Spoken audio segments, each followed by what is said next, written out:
Good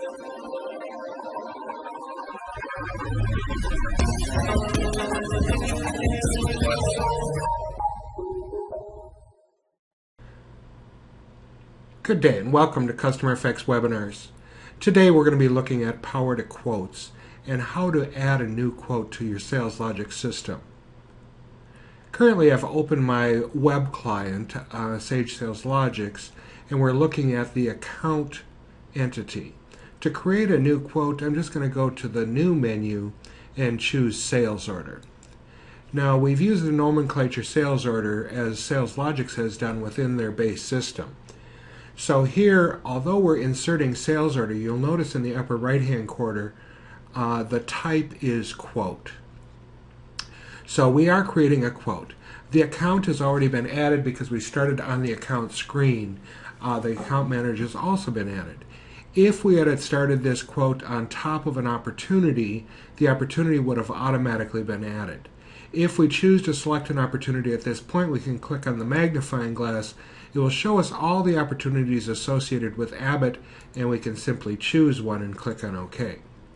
We can also clear that field by clicking on the red X.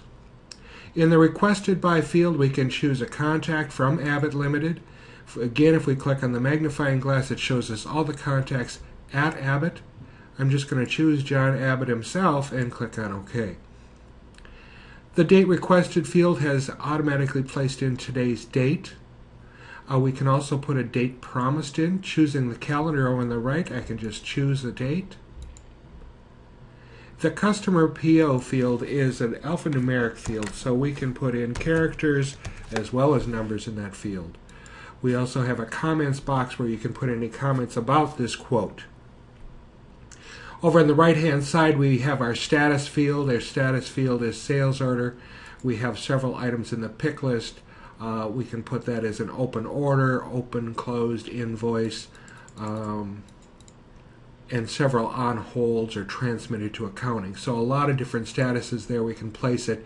If we're actually transmitting this from Sales Logics over into our accounting, we'd probably use the transmitted to accounting option here, and then we would have some kind of programming in place to pick that up and put it into our accounting system. Our currency is the US dollar.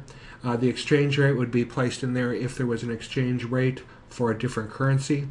We can add our shipping cost as well as our tax rate. If I put a tax rate in there, you'll see that in the snapshot on the next screen, how that carries over as a percentage. Down in the bottom of the screen, it automatically puts in the billing address and the shipping address of the primary contact for this account. This can also be changed by clicking on the magnifying glass and choosing another contact for this account. We can also change the email address and choose the address and choose one of the other existing addresses, or we can edit this address right here. And again, we can do that for both billing and shipping. Once I've filled out this screen, I can go ahead and click on the Save icon over in the upper right-hand corner. When I save this quote, then it will bring me to the snapshot screen, which we see here. All of our information up in the top part of the screen. Up in the upper right-hand corner, we see the quote snapshot that would show discount shipping. Here's our tax rate of 7%, our grand total. So once we start filling in products, that will fill in there. Now down in the bottom of the screen, we see our products tab. I'm going to go through this fairly quickly right now, but we'll have a separate webinar where we'll look more closely at products. So to add products here, over on the right-hand side of the Products tab here, I'm just going to click on Add. This will bring up my search screen where I can search on the different filters over on the right here.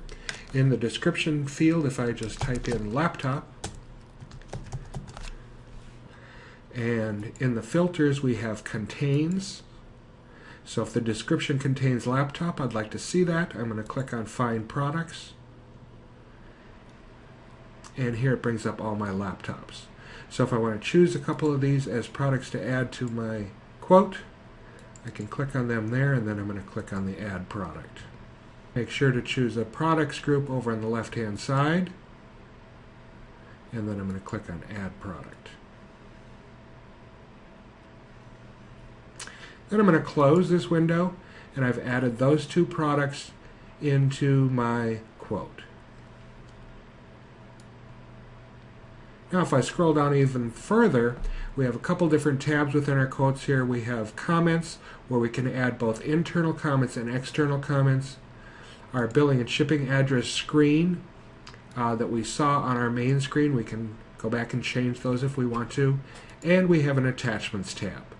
In the attachments tab, we can attach any files that we have on our system, any Excel files, Word documents, whatever we want to attach to this quote itself. Again, after I make all my changes up on the top here, you always want to make sure to save your quote. This quote then is sitting out in my sales order entity. You see the entity on the left-hand side of the screen. We have both a detail view and a list view.